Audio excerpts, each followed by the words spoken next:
Je n'avais pas prévu de remettre en question les gares. Elles sont juste là, monuments du progrès, temple de l'ère industrielle, ou du moins c'est ce que j'avais toujours supposé.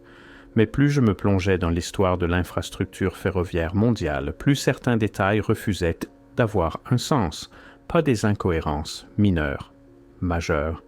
Le genre qui vous fait reculer de vos recherches et poser une question que vous n'aviez jamais eu l'intention de poser. Et si les chemins de fer n'étaient pas ce que nous pensons qu'ils étaient, laissez-moi vous montrer ce que je veux dire. Grand Central Terminal à New York. Achevé en 1913. Regardez le plafond. Une fresque astronomique couvrant 1100 mètres carrés, peinte à l'envers, montrant le ciel méditerranéen avec 2500 étoiles, rendues en feuilles d'or sur un firmament bleu-vert. Le hall principal, 84 mètres de long, 37 mètres de large, 38 mètres de haut à son sommet. Le tout fini en marbre du Tennessee et orné de statues qui ne dépareraient pas dans une cathédrale, pour une gare.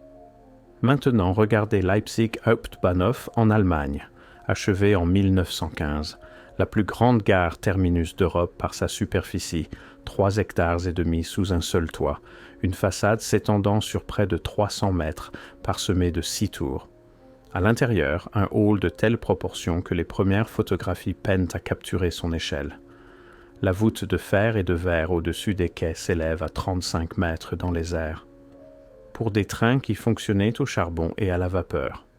Ou considérez Chhatrapati Shivaji Terminus à Mumbai, anciennement Victoria Terminus, achevé en 1887. On l'appelait une cathédrale de la vapeur. Architecture néo-gothique mêlée à des motifs de palais indiens avec dômes, flèches, arcs brisés et vitraux. Le dôme central s'élève à 69 mètres. Des sculptures en pierre représentant la flore et la faune recouvrent presque toutes les surfaces. Gargouilles, arcs-boutants, une entrée ornée qui pourrait servir de portail à un palais royal pour déplacer des gens entre les trains. L'explication officielle est claire. C'était des déclarations de fierté nationale, des monuments à la réalisation industrielle, des symboles de progrès et de pouvoir. L'âge doré aimait la grandeur. Les empires rivalisaient par l'architecture. L'argent n'était pas un problème quand le prestige était en jeu. Et pourtant, pourquoi chaque grande ville a-t-elle fait cela? Pas quelques-unes, pas beaucoup, toutes, sans exception. Paris, Milan, Anvers, Madrid, São Paulo, Melbourne, Tokyo, Calcutta, Le Cap. Des villes sur 6 continents, représentant des cultures et des situations économiques très différentes, ont toutes décidé simultanément, dans une période d'environ 60 ans, de construire des gares qui ressemblaient à des centrales électriques, des temples ou des palais, bien plus qu'à des centres de transport. Le schéma se répète avec une précision troublante. C'est là que ça devient plus étrange. Rien qu'aux États-Unis, entre 1850 et 1920, plus d'1 millier de gares substantielles ont été construites. Pas de simples quais ou d'abris en bois. Je parle de structures permanentes comportant des éléments comme des tours d'horloge, des salles d'attente avec des plafonds de 12 mètres, des façades ornementales et des systèmes de chauffage desservant de vastes espaces intérieurs. Beaucoup incorporaient l'éclairage électrique dès leur ouverture, cela à une époque où la plupart des maisons utilisaient encore des lampes à gaz ou à huile. Ils les ont construites partout. Des villes de 5000 habitants ont obtenu des gares pouvant accueillir 5000 personnes à la fois. Les arrêts ruraux présentaient des fioritures architecturales, fenêtres cintrées, briques décoratives, toitures en cuivre, fondations en granit, systèmes de ventilation élaborés. Pourquoi? La réponse officielle, optimisme, expansion rapide, spéculation sur la croissance future, concurrence entre compagnies ferroviaires créant une course aux armements architecturales. Mais voici ce que cette explication exige que vous acceptiez, que des centaines de compagnies ferroviaires indépendantes, opérant en concurrence économique les unes avec les autres, se sont en quelque sorte coordonnées pour construire des structures de conception remarquablement similaires, utilisant des matériaux et méthodes comparables, les achevant souvent à quelques années d'intervalle, tout en suivant des principes architecturaux qui suggèrent quoi? Un plan partagé? Des instructions communes? L'accès aux mêmes connaissances techniques? Et voici la partie la plus étrange. Beaucoup de ces gares présentent des éléments architecturaux identiques, bien qu'étant séparés par des milliers de kilomètres et construites par des organisations entièrement différentes. Le même style de tour d'horloge, les mêmes proportions dans les salles d'attente, le même type de briques, la même disposition des fenêtres, les mêmes angles de toit, comme s'ils suivaient des instructions qu'ils ne comprenaient pas pleinement. Si vous êtes toujours avec moi, appuyez sur ce bouton d'abonnement, parce que ce qui vient ensuite devient considérablement plus difficile à expliquer. Laissez-moi poser une question simple. Qu'est-ce qui alimentait ces bâtiments? La réponse standard est la vapeur. Chaudière au charbon produisant de la vapeur pour le chauffage, parfois complétée par l'éclairage au gaz, plus tard par l'électricité générée hors site. Technologie de base de l'ère industrielle, rien de mystérieux. Sauf que quand vous examinez réellement l'infrastructure, cette réponse s'effondre. Considérez les systèmes de chauffage seuls. Beaucoup de grands terminaux présentaient un chauffage radiant capable de maintenir des températures confortables dans des espaces mesurant des centaines de milliers de mètres cubes. La gare du Nord à Paris, Union Station à Washington, D.C., King's Cross à Londres. Ce n'étaient pas de petits bâtiments avec quelques radiateurs.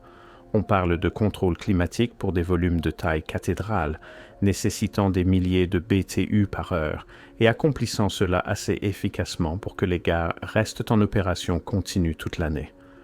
Les coûts en combustible seuls auraient dû être astronomiques. La main-d'œuvre nécessaire pour entretenir des chaudières au charbon de taille suffisante aurait dû nécessiter des dizaines de travailleurs par équipe. La suie et la fumée auraient dû noircir ces bâtiments au-delà de toute reconnaissance en quelques années. Et pourtant, des photographies des années 1890, 1900, 1910 montrent du marbre blanc immaculé, du verre propre, des intérieurs qui semblent à peine utilisés, malgré l'accueil de milliers de passagers quotidiennement.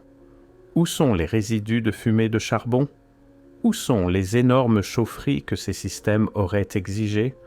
Où sont les systèmes de livraison de charbon, les opérations d'élimination des cendres, l'infrastructure de ventilation pour prévenir l'empoisonnement au monoxyde de carbone? Ils n'y sont pas.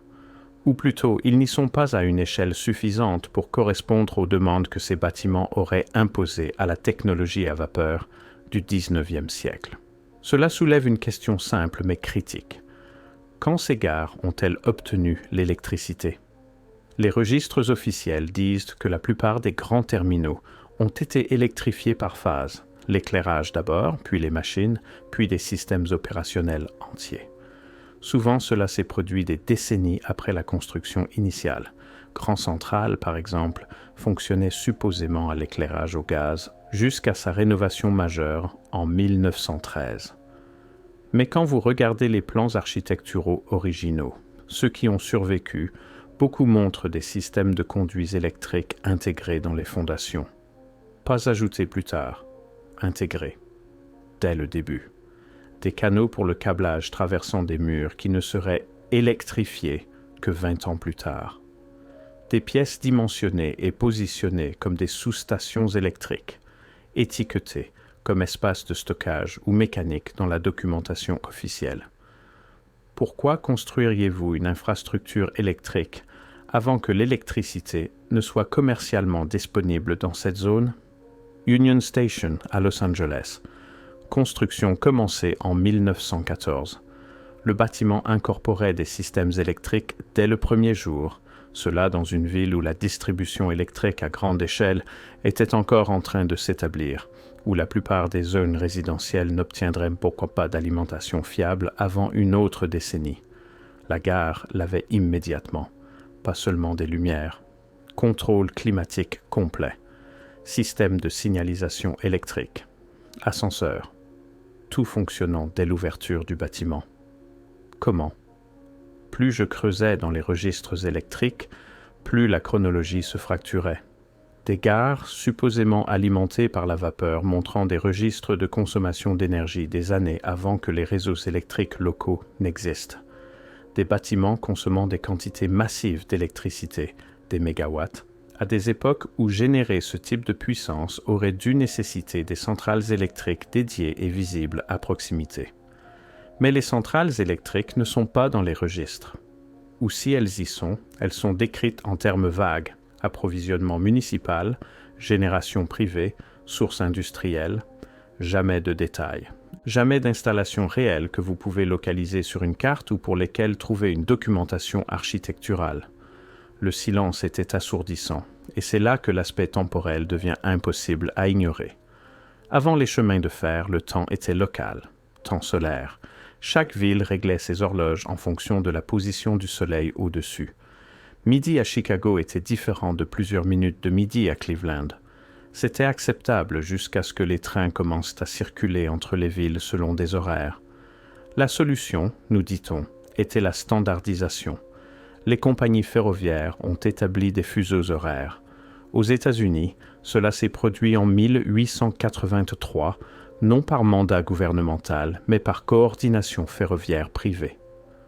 4 fuseaux horaires établis simultanément, adoptés par chaque grande compagnie ferroviaire le même jour, le 18 novembre 1883. Pensez-y. Des compagnies concurrentes, beaucoup hostiles les unes aux autres, ont toutes accepté d'abandonner le temps solaire observé localement et d'adopter un système artificiel d'heures standardisé. Elles ont coordonné cela à travers un continent entier. Elles l'ont mis en œuvre universellement, instantanément, sans application gouvernementale. Et le public a juste accepté. En 1918, le Congrès l'a officialisé, mais les chemins de fer fonctionnaient déjà sur un temps standardisé depuis 35 ans. 35 ans de la nation entière organisant sa vie quotidienne autour du temps ferroviaire plutôt que du temps solaire. Horaires de travail, heures de repas, heures d'affaires, cycles de sommeil, tout réaligné sur une grille temporelle artificielle. Pourquoi cela a-t-il fonctionné? Comment cela a-t-il fonctionné? On parle de modifier fondamentalement la façon dont les êtres humains expérimentent des mesures, le passage du temps, accompli non par une évolution culturelle graduelle, mais par décret corporatif. À moins que les chemins de fer n'aient pas été juste des compagnies de transport, à moins qu'ils aient été autre chose. Considérez la disposition physique des réseaux ferroviaires, des voies s'étendant vers l'extérieur depuis des centres centraux, les grands terminaux, comme des rayons sur une roue, ou comme des lignes de distribution depuis une station génératrice. Les rails eux-mêmes, conducteurs métalliques parallèles séparés par des traverses en bois s'étendant sur des milliers de kilomètres, reliant chaque grand centre de population et d'innombrables petits. Un réseau électrique parfait. Maintenant, considérez ce que nous savons du système électrique primitif. Le courant continu d'Edison ne pouvait se transmettre efficacement que sur de courtes distances. Le système à courant alternatif de Tesla pouvait aller plus loin, mais nécessitait une infrastructure substantielle. Le réseau électrique tel que nous le connaissons aujourd'hui, celui qui alimente votre maison en ce moment, ne s'est pas pleinement matérialisé avant les années 1920 et 30. Mais le réseau ferroviaire était complet en 1890. Chaque grande ville connectée, la plupart des petites aussi, des millions de kilomètres de rails métalliques parallèles, avec des bâtiments terminaux élaborés positionnés à intervalles réguliers, tous construits dans une période d'environ 60 ans. Et si les chemins de fer n'étaient pas principalement pour déplacer des gens? Et s'ils étaient pour déplacer du pouvoir? Regardez à nouveau les preuves architecturales avec cela à l'esprit. Ces halls énormes ne sont pas juste pour les passagers, ils sont pour héberger de l'équipement. Ces tours ne sont pas juste décoratives, elles sont pour des transformateurs ou récepteurs. Ces toits en cuivre ne sont pas ornementaux, ils sont conducteurs. Ces fondations ne sont pas surdimensionnées, ce sont des systèmes de mise à la terre. Les systèmes de ventilation ne sont pas pour l'air. Les salles mécaniques ne sont pas pour la vapeur. Les espaces de stockage ne sont pas pour les bagages. Une fois que vous le voyez, vous ne pouvez plus ne pas le voir. Mais voici ce qui brise complètement le récit conventionnel. Cela s'est produit partout en même temps. Europe, Amérique, Asie, Afrique, Australie. Des années 1850 aux années 1910, les centres urbains à travers la planète ont subi des transformations identiques. Des gares sont apparues, massives et ornées. Des voies se sont étendues vers l'extérieur. Le temps s'est standardisé. L'infrastructure électrique s'est manifestée, souvent avant que l'électricité ne soit supposément disponible. Il n'y avait pas d'Internet, pas de téléphone initialement, pas de communication mondiale rapide. Les voyages entre continents prenaient des semaines ou des mois. Et pourtant, d'une manière ou d'une autre, des villes séparées par des océans ont construit une infrastructure ferroviaire presque identique, suivant les mêmes principes architecturaux, durant la même fenêtre historique étroite. La coordination requise pour cela est impossible, pas improbable, impossible. À moins que tout le monde ne travaille à partir du même plan, à moins qu'il n'hérite ou ne réutilise d'une infrastructure existante, à moins que quelqu'un ou quelque chose n'ait fourni les connaissances, les plans, la technologie. C'est là que Tartarie entre dans la conversation. Pas comme un empire, pas comme une civilisation spécifique, mais comme un terme provisoire pour quelque chose que nous avons perdu. Un niveau antérieur de réalisation technologique que le registre historique ne contient pas ou a activement obscurci. Parce que voici ce que les preuves suggèrent. Ces bâtiments n'ont pas été construits pour les chemins de fer à vapeur. Ils étaient trop avancés, trop sophistiqués, trop uniformes. Ils étaient ni conçus pour autre chose, puis adaptés, peut-être imparfaitement, pour servir des besoins de transport une fois que le but original a été oublié ou ne pouvait plus être rempli. Les photographies du déluge de boue le montrent. Ces images de villes du 19e siècle avec des bâtiments enterrés jusqu'à leurs deuxièmes étages, des niveaux de sol qui étaient clairement autrefois des premiers étages, des escaliers descendant dans la terre. L'explication officielle est l'élévation des terres, le remblayage urbain, le tassement géologique. Mais quand vous trouvez le même schéma dans des villes du monde entier, quand vous voyez des gares avec des niveaux inférieurs qui montrent des signes d'utilisation précédente, quand des caractéristiques architecturales n'ont de sens que si le bâtiment était autrefois plusieurs mètres plus haut, que s'est-il passé? Pas un enfouissement graduel, pas une accumulation lente de sédiments, pas des décennies de développement urbain, mais quelque chose d'assez rapide pour que des villes entières ajustent leur niveau de rue pour correspondre, quelque chose d'assez universel pour qu'il affecte chaque continent simultanément, quelque chose dont nous avons en quelque sorte convenu de ne pas discuter dans les histoires officielles. Les gares y ont survécu, ou ont été construites immédiatement après, et elles sont entrées en ligne avec des capacités technologiques qui n'existaient supposément pas encore, alimentées par des systèmes énergétiques dont on nous dit qu'ils étaient encore à des décennies du développement, le tout coordonné à travers une planète qui manquait de l'infrastructure de communication pour coordonner quoi que ce soit. Et puis, soudainement, ils se sont arrêtés. En 1920, l'ère de la construction de grands terminaux était terminée. Oh, des gares ont continué à être construites, mais elles étaient différentes, fonctionnelles, modernes, utilitaires, art déco au lieu de beaux-arts, acier et béton au lieu de marbre et cuivre, plus petites, plus simples, conçues explicitement pour le transport plutôt que pour ce pourquoi ces bâtiments antérieurs étaient conçus. Les anciennes ont souvent été démolies. Penn Station à New York, détruite en 1963, un bâtiment si magnifique que sa perte a déclenché le mouvement de préservation historique. Grand Central Station de Chicago, démoli en 1969. Broad Street Station à Philadelphie, démoli en 1952. Des dizaines d'autres, disparus. Pas détériorés au-delà de toute réparation, pas dépassés, démolis, intentionnellement. Celles qui ont survécu ont souvent été converties à d'autres usages ou laissées à se dégrader. Ou elles ont été rénovées de manière qui ont vidé leur infrastructure interne, remplaçant les systèmes originaux par des équivalents modernes, enlevant les éléments mêmes qui pourraient nous dire ce qu'elles étaient réellement. Comme si quelqu'un effaçait des preuves. Alors qu'étaient-elles? des récepteurs d'énergie, des centres de distribution, des chambres de résonance, quelque chose utilisant les rails eux-mêmes comme système de transmission, puisant dans un pouvoir que nous ne savons plus comment accéder ou reconnaître? Pourquoi le temps ferroviaire a-t-il remplacé le temps naturel? Était-ce vraiment juste une commodité de planification, ou la synchronisation temporelle était-elle nécessaire pour que le système fonctionne?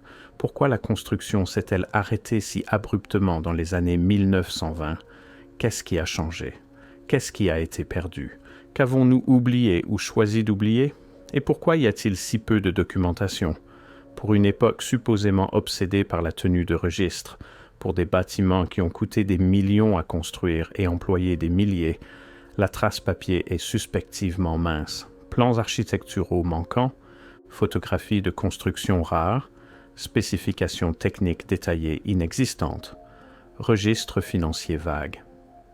L'histoire officielle nous demande de croire que des compagnies concurrentes, sans mécanisme de coordination, ont simultanément décidé de construire une infrastructure identique sur 6 continents en utilisant une technologie qu'elles n'avaient supposément pas, alimentée par des systèmes qui n'ont laissé aucune preuve physique, tout en gardant des registres remarquablement pauvres de l'ensemble du processus. Ce n'est pas de l'histoire, c'est de la mythologie prétendant être de l'histoire. Je me tiens maintenant dans Union Station, Los Angeles, le même bâtiment que j'ai mentionné plus tôt. Je regarde le plafond, les poutres en bois et les lustres, les détails architecturaux qui ne servent supposément aucun but au-delà de l'esthétique. Mais je vois autre chose maintenant. Des canaux, des motifs, des symétries que l'ingénierie qualifierait de redondantes, mais que la physique pourrait qualifier de résonantes. Le bâtiment est toujours ici, toujours fonctionnel, toujours beau, toujours silencieux sur ce qu'il était réellement. Les preuves suggèrent quelque chose de beaucoup plus grand que ce qu'on nous a dit. Un réseau mondial, une infrastructure énergétique, un niveau de sophistication technologique qui a disparu ou a été fait pour disparaître en une seule génération. Connaissance perdue si complètement que nous enseignons maintenant sa pâle ombre comme le summum de la réalisation. L'énergie interdite des empires ferroviaires. Peut-être qu'elle est toujours ici. Peut-être qu'elle n'est jamais partie. Peut-être que nous nous tenons au milieu d'elle en ce moment, utilisant 5% de sa capacité, appelant cela du progrès, et nous demandant pourquoi les bâtiments que nos arrière-grands-parents ont construits avec désinvolture éclipsent encore tout ce que nous faisons aujourd'hui. Les gares demeurent, les rails demeurent, les tours tiennent toujours debout, mais le pouvoir, le vrai pouvoir, est parti. Où l'est-il? C'est la question qui me tient éveillé la nuit. Parce qu'une fois que vous voyez le schéma, une fois que vous reconnaissez l'impossibilité de l'explication officielle, vous ne pouvez pas retourner à une certitude confortable. Vous restez avec quelque chose de bien plus troublant. La connaissance que nous vivons peut-être dans les ruines d'un monde dont nous ne nous souvenons pas, utilisant des outils que nous ne comprenons pas, suivant des cartes vers une destination que nous avons oubliée. L'énergie interdite de Tartarie, si vous voulez l'appeler ainsi, ou appelez-la autrement. Nommez-la comme vous voulez. Le mystère reste le même. Que savait-il que nous ne savons pas? Et pourquoi ne le savons-nous pas?